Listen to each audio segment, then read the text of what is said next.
이맘때쯤의 명동 거리는 밤에도 낮처럼 환한 불빛과 상점마다 진열해 놓은 크리스마스 선물, 그리고 신나는 캐롤송으로 활기가 넘쳤던 기억이 납니다.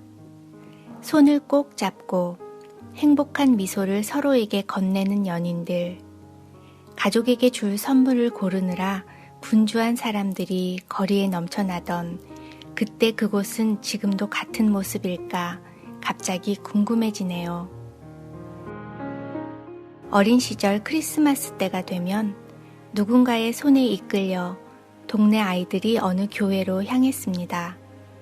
목적은 단 하나, 교회에 가서 캔디를 얻기 위함이었지요. 달콤한 캔디를 얻어먹을 수 있는 크리스마스는 그래서 참 좋은 날이었습니다. 교회를 다니지 않는 이들에게도 크리스마스는 즐겁고 행복한 날이었습니다.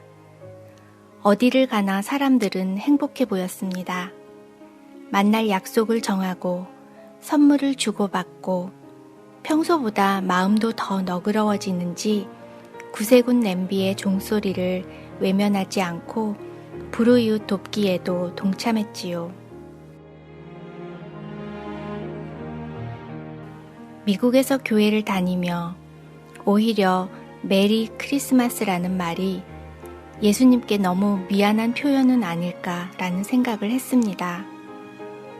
나의 죄 때문에 높은 보좌를 버리고 이 땅에 고난을 받으러 오셨는데 캔디와 선물을 기다리는 철없는 어린아이처럼 마냥 즐겁다고 좋다고만 하면 안 될 것 같은 생각이 들었습니다. 적어도 일말의 양심이 있다면 죄책감을 느껴야 하지 않을까 하는 생각도 했습니다.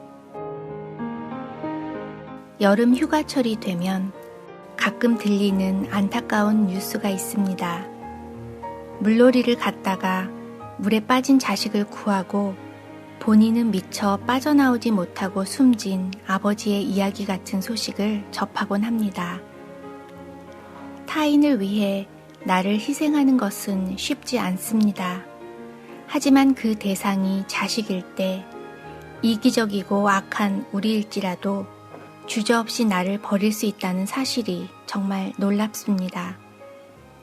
너희가 악할지라도 좋은 것을 자식에게 줄 줄 알거든 이 말씀이 바로 이해가 될 정도입니다.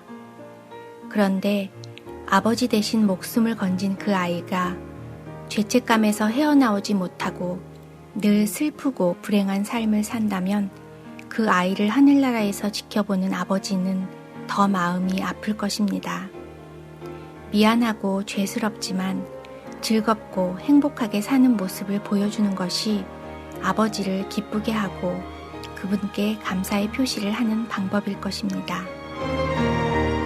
어느 날 문득 예수님께서 이렇게 말씀하시는 것 같았습니다. 얘야, 나를 믿지 않는 사람들도 메리 크리스마스를 외치며 신나게 즐기는데 내가 사랑하는 내가 왜 마음껏 외치지 못하니? 너를 구원하지 않고 내버려 두는 것보다 내게 더 큰 고통은 없기에 내가 세상에 온 것이란다. 그러니 내가 이 땅에 온 것은 너에게도 그리고 나에게도 기쁜 일이 아니겠니?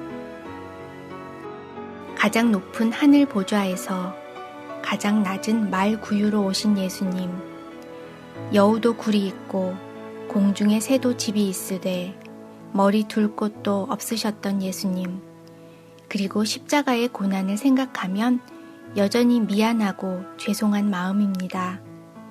하지만 나 대신 십자가에서 돌아가신 것으로 끝난 것이 아니라 부활의 능력으로 다시 사셨고 또 다시 오실 예수님을 기다리며 그 크신 사랑에 감사를 드립니다.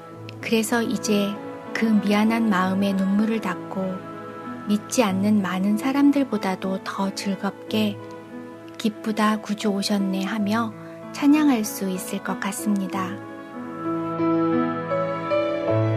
올해도 모든 이들에게 기쁘고 행복한 성탄절이 되기를 소망합니다. 메리 크리스마스.